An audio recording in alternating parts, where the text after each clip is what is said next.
जय श्री राधे, जय जय श्री राधे। वृंदावन बिहारी लाल की जय।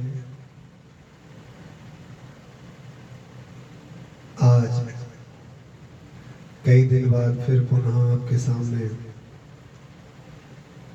कुछ भाव प्रकट हो रहे हैं, वह सब कह रहे हैं। प्रिय प्रियतम सामने विराजमान हैं, उनकी करुणा कृपा से कई दिन से हमने अपने नियम अनुष्ठान के लिए माइक को दूर कर रखा था, लेकिन अब अनुष्ठान पूर्ण हुआ और कल हम एक संत सम्मेलन में जा रहे हैं। कहीं भारत की मंगलमय दिशा और दशा के लिए समय समय पर महान संत जुड़ते हैं, इकट्ठे होते हैं, अपने अपने भाव, अपनी अपनी स्थिति। तो प्रथम तो 18 तारीख को बहुत बड़ा सम्मेलन है। हमारे आपके एक महान संत हैं दिल्ली में, दाती जी महाराज, उनके यहाँ पर हम लोग जा रहे हैं। काफ़ी संत जा रहे हैं वृंदावन से, तो दिन में ही जाएंगे। 10 बजे से 1 बजे तक है, फिर पुनः वापस आ जाएंगे। ठाकुर जी की, श्री जी की सेवा करके जाएंगे और आकर के फिर पुनः श्री जी की सेवा कर लेंगे। तो इसमें तो कोई विक्षेप रहा नहीं है। और 23 जून से हमारी श्रीमद् भागवत कथा यही मथुरा में ही एक वैष्णव परिवार ने काफ़ी आग्रह किया है, तो उनके आग्रह को हमारे श्री जी ने स्वीकार किया है। और 23 जून से 29 जून तक श्रीमद् भागवत सप्ताह मथुरा में रहेगी। उसके बाद अपने ठाकुर जी फिर पुनः वृंदावन में आ जाएंगे। और यह बताते हुए हर्ष हो रहा है कि इस वर्ष अधिक मास है, जिसे पुरुषोत्तम महीना कहते हैं। भगवान श्याम सुंदर ने प्रहलाद पर कृपा करते हुए, क्योंकि प्रहलाद के जो पिताजी थे हिरण्यकश्यप, उन्होंने वरदान मांगे थे कि न दिन में मरूं, न रात में मरूं, न 12 महीना में मरूं, न नर से मरूं, न बानर से मरूं, किसी देव से मरूं, न महादेव से मरूं। तो भगवान श्याम सुंदर ने नरसिंह रूप धारण करके हिरण्यकश्यप का उद्धार किया, क्योंकि हिरण्यकश्यप को यह वरदान था कि चैत्र वैशाख जेठ आषाढ़ श्रावण भादव क्वार कार्तिक अगेन पूस माह फागुन, इन 12 महीनों में किसी महीने में हिरण्यकश्यप का पद नहीं होना, ऐसा वरदान था। तो भगवान नारायण ने ही स्वयं के शरीर से प्रकट किया, जिसे कहते हैं पुरुषोत्तम मास, अधिक महीना। हर चौथी साल एक 13वां महीना पड़ता है, इसे पुरुषोत्तम मास कहते हैं। पुरुषोत्तम मास में किए हुए सत्कर्म कई गुना फल और कई गुना पुण्य प्रताप प्राप्त कराने वाले होते हैं।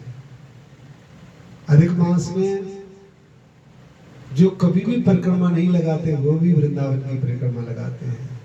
अधिक मास में ज्यादा से ज्यादा वैष्णव जन श्री गिरिराज जी की, श्री वृंदावन की, श्री बरसाने की दंडवती परिक्रमा करते हैं। कितने लाखों वैष्णव तो समस्त ब्रजमंडल की, ब्रज 84 को उसकी परिक्रमा लगाते हैं।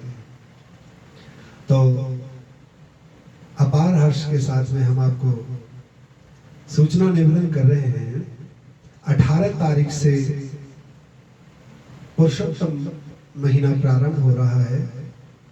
तो आप सबका मंगलमय स्वागत है श्री धाम वृंदावन में। जिनके पास ठहरने की व्यवस्था है उनका तो श्री जी कृपा करें, मंगल करें। जिनके पास ठहरने की व्यवस्था नहीं हो पा रही है, दास आपके लिए नंबर छोड़ेंगे, तो इस नंबर पर संपर्क करके आप अपनी कुटिया पर पधार सकते हैं। रहने के लिए, खाने के लिए व्यवस्था समुचित हो जाएगी। और 18 तारीख से 18 जुलाई से पुरुषोत्तम महीना प्रारंभ हो जाएगा। तो हमने अपने पूरे महीने के एक कार्यक्रम को पहले से ही सुव्यवस्थित कर लिया है, वो हम आपसे कह रहे हैं। 18 तारीख से शुरू होगा, तो 5 दिन हम दंडवती परिक्रमा वृंदावन की करेंगे। 18, 19, 20, 21 और 22 तक। तो 22 को हमारी दंडवती परिक्रमा पूरी होगी और 22 की रात्रि को ही हम श्रीमद् भागवत कथा कहने के लिए एक वैश्य परिवार है, उनके आग्रह पर हम जा रहे हैं। 22 के बाद 23 से श्रीमद् भागवत कथा प्रारंभ हो जाएगी उनके आग्रह पर, और 23 से चलेगी 23, 24, 25, 26, 27, 28 और 29 तक। 30 को भंडारा प्रसाद हो जाएगा, हम आ जाएंगे। और 1 तारीख से हमारी ब्रजमंडल 84 कोश की पैदल परिक्रमा चलेगी, जिसमें कुछ वैष्णव रसिक प्रेमी जन भी हमारे साथ में रहेंगे। तो प्रसाद पाने की और ठहरने की व्यवस्था भी उसमें है। तो जिनके पास है वो तो सेवा शुल्क दे करके यात्रा में शामिल रह सकते हैं, और जिनके पास व्यवस्था कम है या नहीं है तो बिना व्यवस्था किए भी वो आराम से हमारे साथ रह सकते हैं, चल सकते हैं। 84 कोश की परिक्रमा। भगवान श्री श्याम सुंदर जब प्रकट हुए थे तो यशोदा मैया ने और श्री नंद बाबा जी ने मनोरथ मांगा था, हे विधाता, हे देवी देव, हे महादेव, हे पितृजन, यदि हमारे कोई संतान हुई तो संतान के होने के बाद हम तीर्थों का आचमन करने जाएंगे, तीर्थ करने जाएंगे, तीर्थ स्नान करने जाएंगे। श्याम सुंदर जब थोड़े बड़े हुए तो एक दिन बाबा ने और मैया यशोदा ने कहा, कन्हैया तुम्हारे होने पर हमने मनोरथ मांगा था कि हमारे संतान होगी तो हम तीर्थ जाएंगे। अब तुम हो गए हो तो बेटा अब तुम गायों को संभालो, हम तीर्थ होकर के आए। ठाकुर जी ने कहा, माँ यदि सारे तीर्थ यहीं आ जाए तो कैसा? माँ बोली, इससे बढ़िया क्या हो सकता है।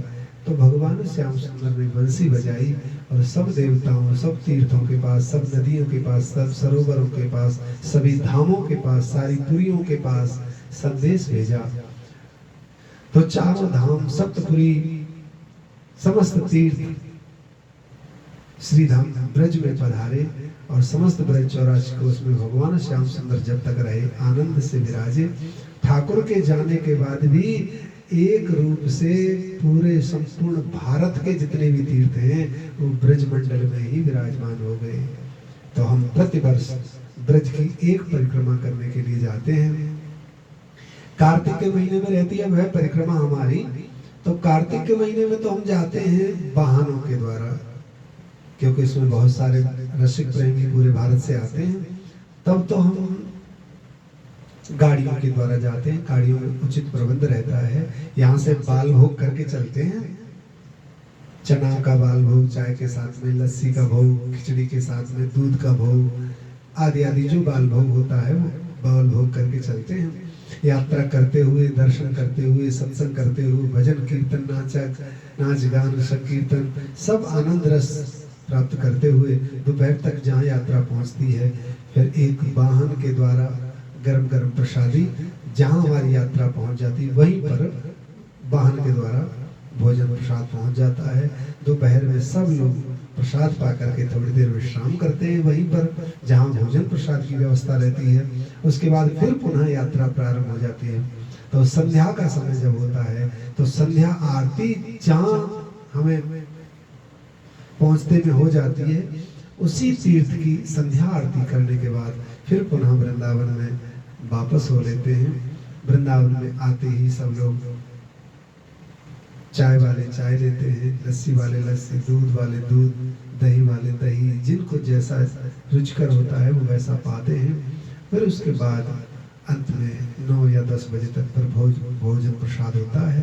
प्रसाद पाकर फिर अपने अपने विश्राम करते हैं। ऐसे ही तो कार्तिक मास में, कार्तिक महीने में यात्रा रहती है, लेकिन अधिक मास में पैदल यात्रा रहती है। तो ये 8 दिन की कम से कम रहती है, क्योंकि धीरे धीरे सब चलते हैं वैष्णव लोग।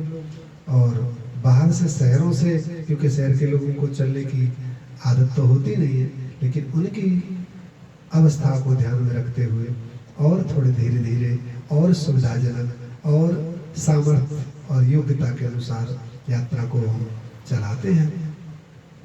तो 1 तारीख से 8 तारीख तक समस्त ब्रज मंडल की परिक्रमा करने के लिए जाएंगे और ब्रज की परिक्रमा में आपका स्वागत है। खूब प्रेम से पधारें। और 84 को उसकी परिक्रमा हमारी हो जाएगी 8 तारीख तक।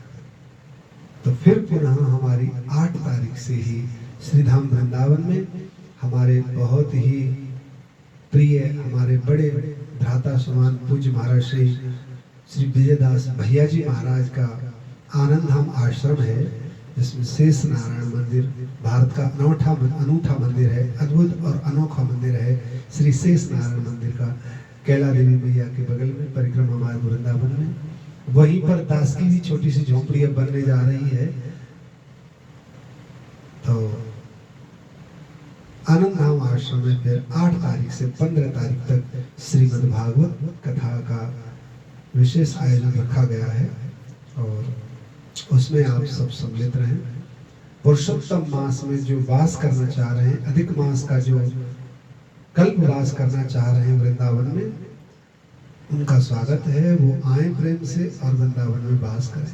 रहने की खाने की व्यवस्था इस गरीबदास के द्वारा आपके लिए समुचित जिस प्रकार से इनके प्रकरण हम उपलब्ध करा सकते हैं वो जरूर कराएंगे। तो आप पधारें। यदि आपको आने में कोई कठिनाई है तो आप हमें बता दें। जाने में कोई कठिनाई है तब आप हमें बता दें। आर्थिक कोई परेशानी है तब हमें बता दें। आर्थिक, मानसिक, शारीरिक किसी भी प्रकार की कोई व्यवधा और अव्यवस्था है तो आप बताएं। ठाकुर जी ने जैसी कृपा की है उसके अनुसार आपका सहयोग किया जाएगा, आपका मंगल होगा। और एक और खास बात, आजकल वृंदावन में बहुत भीड़ है चारों तरफ। आपको फिर पुनः हम बता दें 9027862970। फिर पुनः एक बार सुन लें 9027862970। ये दास का नंबर है। तो आप अपने घर से जब भी चला करें, खासकर शनिवार और रविवार को जब भी वृंदावन के लिए चला करें, तो अब एक बार सूचना ले लिया करें वृंदावन की। महाराज श्री वृंदावन में भीड़ तो पक्का है, वैष्णवों की बहुत भरमार है। आजकल मेला लगा है, शनिवार इतवार भी नहीं, अब तो सारे ही दिन रविवार इतवार हो गए। खूब अपार भीड़ है बिहारी जी में, खूब रसिकों का जमावड़ा लगा हुआ है। पर फोन करके सूचना प्राप्त करने से यह आपको जानकारी हो जाएगी कि किस रास्ते पर अधिक जाम लगा हुआ है, किस रास्ते से आप सहज में वृंदावन प्रवेश कर सकते हैं और किस रास्ते को पुलिस के द्वारा रोका हुआ है, कहां से आपको बिहारी जी तक सहजता और सुगमता में पहुंचा जाएगा। तो आप यह जानकारी करने के लिए टेलीफोन नंबर पर फोन जरूर कर लें, ठीक। और दूसरी बात, वृंदावन आने से पहले उस तरफ तो यमुना जी के पुल से पहले फोन कर लें और उस तरफ छठी राह पर ही जानकारी ले लें, क्योंकि बीच में आने के बाद आप जाम में फंस जाएंगे, फिर आप ना इधर जा सकते ना उधर जा सकते, इसलिए आपको पहले ही अवगत करना है। और श्रीधाम वृंदावन में खूब आनंद आ रहे हैं, खूब आनंद आ रहे हैं। और अधिक मास में तो बहुत भीड़ होगी, बहुत वैष्णव आते हैं भाई, देखने लायक मेला रहता है। तो फिर पुनः आपसे कह दें, श्रीधाम वृंदावन में आजकल खूब आनंद छाया हुआ है और भीड़ आए भी क्यों ना। ठाकुर प्यारे श्री बांके बिहारी जी के अद्भुत अद्भुत बहुत दिव्य फूल बंगले जो चल रहे हैं, बिहारी जी अपने भवन से बाहर निकल करके जो फूल बंगलों की एक रूपरेखा रहती है, पुष्पों के जो बंगले बनते हैं उन बंगलों में बाहर आते हैं। जैसे ही मंदिर में प्रवेश करते हैं ऐसी भीनी भीनी सुगंध सौरभ हमारी नासिका को स्पर्श करती, क्या कहें, खुशबू अद्भुत। मंदिर में प्रवेश करते ही तरोताजा हो जाता है मलिन हृदय।